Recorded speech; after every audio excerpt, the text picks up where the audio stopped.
Today we're delving into John Dewey's foundational work, Art as Experience, specifically the chapter titled The Live Creature and Ethereal Things. Dewey raises some truly probing questions right at the outset. He asks, why we so often see connecting the higher and ideal things of experience with our basic vital roots as a betrayal. Why this repulsion when fine art is linked to common life, the life we share with all creatures? It's a critical starting point, Sophie. Dewey isn't just asking about aesthetics. He's questioning a deeply ingrained cultural habit. He points out that a complete answer would require a history of morals, revealing the conditions that led to contempt for the body, fear of the senses, and this rigid opposition between flesh and spirit. It's this historical context that shapes our modern discomfort. And he directly connects this historical moralizing to how we structure our lives. He notes that the institutional life of mankind is often characterized by disorganization, disguised as static divisions into classes. These separations become accepted as the essence of order, as long as they don't spark open conflict. What does this mean for our perception of art and experience? It means life becomes compartmentalized. We categorize things as high or low, profane or spiritual, material or ideal. Religion, morals, politics, business, each gets its own sphere, and art is relegated to its own peculiar private realm. This compartmentalization separates practice from insight, imagination from execution, purpose from work, and emotion from thought. We end up with an anatomy of experience where these divisions appear inherent to human nature.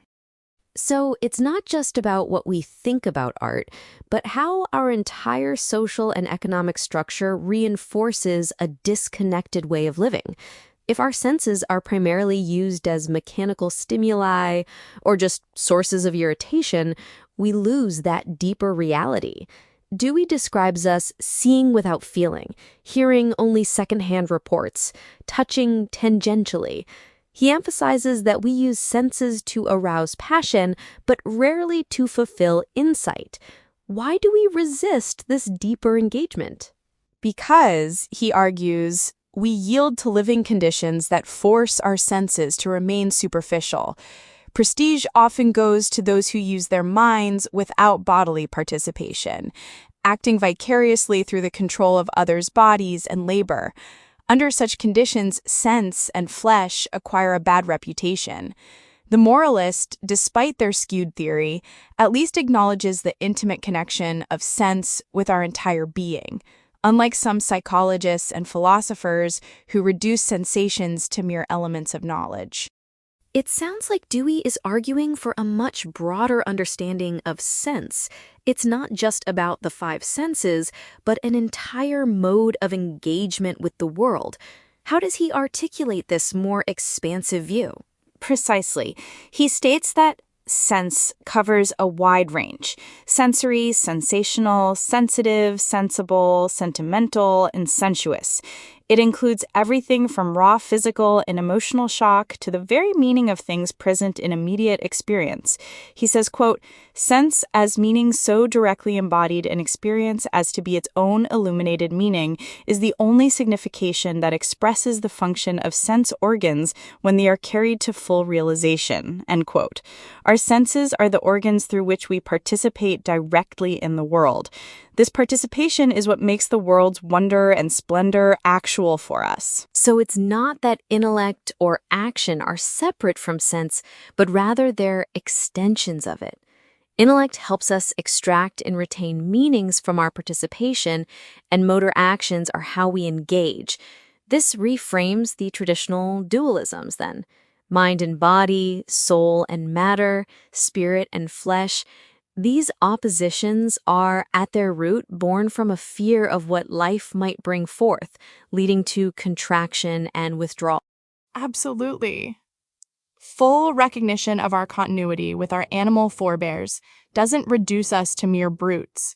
Instead, it provides the fundamental plan upon which human experience is built, allowing us to reach unprecedented heights of unity between sense and impulse, brain and eye and ear. What's distinctive in man is not just our capacity to sink below the beasts, but also to imbue that animal life with conscious meanings derived from communication and deliberate expression.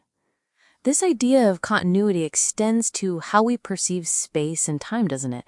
They're not just empty containers. Dewey says, quote, "Space thus becomes something more than a void in which to roam about, dotted here and there with dangerous things and things that satisfy the appetite.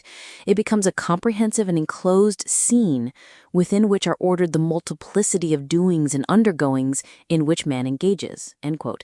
And time, too, becomes an organized medium of rhythmic flow. Yes, time becomes an ordering of growth and maturation.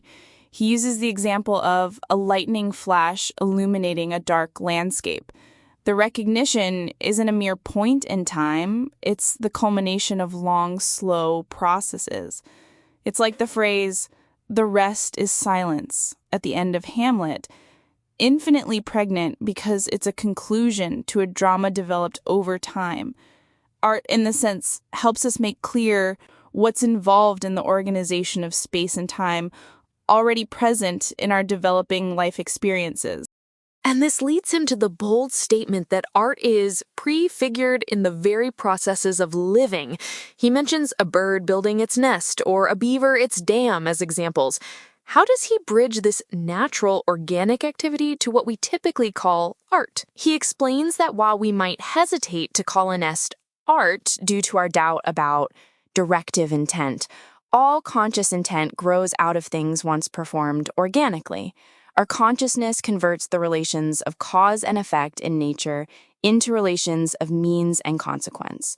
What was once a mere shock becomes an invitation.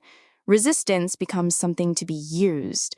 Art, for Dewey, is the concrete proof that man uses natural materials and energies with the intent to expand his own life in accord with his organism's structure. So it's the conscious restoration of the union of sense, need, impulse, and action, characteristic of any live creature.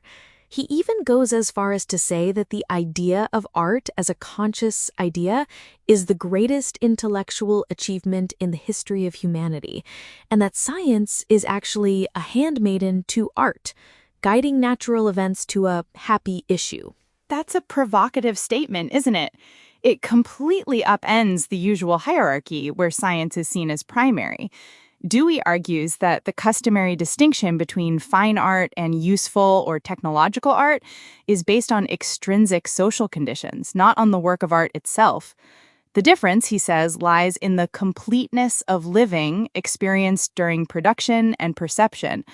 Whether an object is used, like a bowl or a weapon, is intrinsically indifferent to its aesthetic quality. The difference, he says, lies in the completeness of living experienced during production and perception. Whether an object is used, like a bowl or a weapon, is intrinsically indifferent to its aesthetic quality. So the hostility towards connecting fine art with the normal processes of living is really a pathetic, even tragic commentary on life as it is lived. It's only because our lives are often stunted, aborted, or heavy-laden that we imagine an antagonism between normal living and the enjoyment of art. This brings us back to Keats and the ethereal things which Dewey borrows for the chapter title. Indeed, Keats viewed the sun, the moon, the stars, and the earth and its contents as material to form greater things, what he called ethereal things. Dewey points out that Keats explicitly identified the artist's attitude with that of the live creature. Keats saw that most people, like a hawk, act with instinctiveness and purpose, whether for a mate or a nest, or simply hurrying through a city. He found poetry in the instinctive forms and movements, even in a quarrel. And this links to Keats's idea of negative capability, being capable of being in uncertainties, mysteries, doubts, without any irritable reaching after fact and reason. He contrasts this with those who, like Coleridge, would abandon a poetic insight if it couldn't be intellectually justified. This is critical to understanding his famous line, quote, "Beauty is truth, truth beauty. This is all ye know on earth, and all ye need to know," End quote. For Keats, truth here doesn't mean intellectual correctness, but the wisdom by which men live, especially regarding good and evil, and how to trust in good amidst destruction. He believed that even philosophers ultimately depend on imaginative intuitions to grapple with these problems. The truth of beauty is the one that solves the baffling problem of destruction and death. The critical words, as Dewey highlights, are on earth, meaning in a world where irritable reaching after fact and reason often distorts rather than illuminate.